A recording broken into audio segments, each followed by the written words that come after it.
1,100 patriots trudged through 300 miles of wilderness, icy rains, and snow. Their leader, Benedict Arnold, and their goal, the British stronghold of Quebec. Only half of them would make it to their destination. Once there, the Americans realized they could not risk a head-on attack due to their inferior numbers, and so settled in for a siege. But the British were cunning, and knew the Americans were already suffering from a lack of supplies and warm clothes. The British released several prostitutes infected with smallpox into the American forces, and soon the disease was rampaging through their camp. In 1776, Major General John Thomas, a medical doctor and military commander, arrived to take control of the American forces in Canada. He refused to allow soldiers to inoculate against smallpox. Following his own advice, the Major General refused the inoculation, a fatal mistake. Shortly after arriving in Canada, he contracted smallpox and died. The invasion of Canada fizzled out due to the numerically inferior American troops. John Adams wrote to his wife, "Our misfortunes in Canada are enough to melt a heart of stone. The smallpox is 10 times more terrible than Britons, Canadians, and Indians together. This was the cause of our retreat from Quebec." John Adams correctly identified the greatest killer to the American Revolution, smallpox, and George Washington administered the cure. This is the story of smallpox in the American Revolution. The presumption is most Patriot casualties in the Revolutionary War were directly from battle. But as John Adams astutely pointed out before, the biggest killer was disease. George Washington was painfully aware of disease, and how quickly it could eat an army from the inside out. He described smallpox as more destructive than the sword, and it was not an equal problem. The British regulars were less affected by the disease. See, once you got smallpox, it would convey lifelong immunity.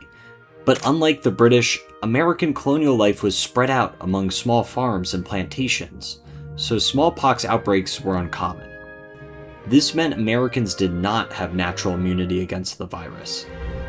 So when the Continental Army formed, and all these men from all over the continent convened in a single spot, it created the ideal conditions for smallpox to run rampant through the army.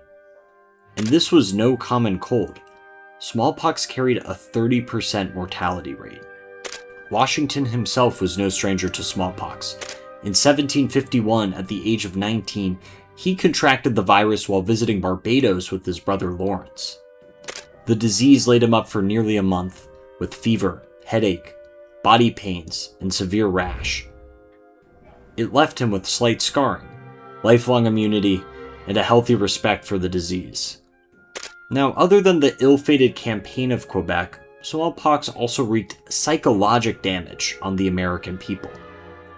Governor Jonathan Trumbull of Connecticut wrote to General Washington, "Fear of the infection operates strongly to prevent soldiers from engaging in the service, and the battalions ordered to be raised in this colony fill slowly."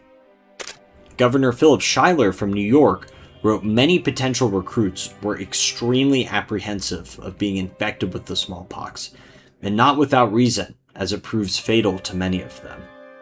So if smallpox was clearly such a threat to current American operations and American recruitment, why did General George Washington initially forbid smallpox inoculation in 1776? Well, inoculation is different than our modern understanding of vaccination, and this is the key point. With inoculation, the doctor is literally administering a small amount of material from smallpox sores. Smallpox's natural route of entry is through a patient's throat, where it spreads quickly in the lungs. This is what leads to the deadliness of the virus, since it's introduced in the environment and has been born to breed and live in, your lungs. However, say you take the virus from the sores of someone who's already been infected, and then you inject the virus into a place where it really doesn't like at all, the skin. Then, instead of a rip-roaring infection through your internal organs, the virus is quickly surrounded by the immune system and destroyed. And then the next time someone with smallpox coughs into your face, your immune system already knows the code to destroy the virus. Right, so where were we?